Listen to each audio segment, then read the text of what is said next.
அனைவருக்கும் வணக்கம். Welcome to கிராமத்து நாசம். இன்றைக்கி நம்ம சேனலில் என்ன பார்க்க போகிறோம் பார்த்தீங்க அப்படின்னா, நம்ம கோழி குஞ்சு வாங்கிட்டு வந்து இனியோட பார்த்தீங்கன்னா 51 நாள் ஆக போகுது. கோழி குஞ்சு நல்லா வளர்ந்துட்டு வருது, ஒன்றும் பிரச்சனை இல்லைங்க. 2-3 நாளாக வீடியோஸ் போட முடியல, கொஞ்சம் வெளியே போனங்காட்டி இந்த 2-3 நாளாக பார்த்தீங்க அப்படின்னா அம்மா தான் கோழி குஞ்சுகளை பார்த்துட்டு இருந்தாங்க. எப்போ போல் பார்த்தீங்க அப்படின்னா ட்ரிங்கரை கழுவி சுடுதண்ணி ஊற்றி வச்சுருவாங்க. அதுக்கடுத்து பார்த்தீங்க அப்படின்னா ஃபீடர் போட்டு வச்சுருவாங்க.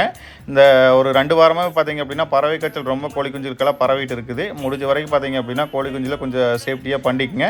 சுற்றி ஃபார்மை ஃபுல்லாகவே பார்த்தீங்க அப்படின்னா நைட் நேரத்தில் ஃபுல்லாகவே தார்பாய் கட்டி விட்டுங்க. அப்போ தான் பார்த்தீங்க அப்படின்னா வெளியிருந்து வர அந்த காற்றுகள்லாம் அடிச்சது அப்படின்னா கோழி குஞ்சுகளுக்கு சளி பிடிக்கிறதுக்கு வாய்ப்புகள் அதிகமாக இருக்குது. நேற்றுக்கு நான் ஒரு நண்பர் ஒரு ஃபார்முக்கு போயிருந்தேன். நிறைய கோழி குஞ்சு இறப்பு ஏற்பட்டது. நானும் முடிஞ்ச வரைக்கும் எல்லா டானிக்கும் காட்டணும். ஆனால் சிவியராக ஆயிடுச்சு அப்படின்னா உங்களுக்கு பார்த்தீங்க அப்படின்னா எல்லாமே டெத் ஆகிரும். முடிஞ்ச வரைக்கும் கேர்ஃபுல்லாக பார்த்துக்குங்க. அதுக்கு நம்ம பறவை காய்ச்சல் பரவாமல் இருக்கிறதுக்கு என்னென்ன மெடிசன் நம்ம பயன்படுத்தலை அப்படின்னு நெக்ஸ்ட் ஒரு வீடியோவில் நான் அப்டேட் பண்ணுறேன். முடிஞ்ச வரைக்கும் வெளியாட்களை யாரையுமே ஃபார்முக்குள்ளே அலோவ் பண்ணாதீங்க. கொஞ்சம் சேஃப்டியாக இருந்துங்க. உங்களுக்கு இந்த வீடியோ பிடிச்சிருந்தால் மற்றவங்க ஷேர் பண்ணி விடுங்க, லைக் பண்ணுங்கள், கமெண்ட் பண்ணுங்கள், சப்ஸ்கிரைப் பண்ணுங்கள். அடுத்த ஒரு பயனுள்ள வீடியோவில் சந்திப்போம். நன்றி, வணக்கம்.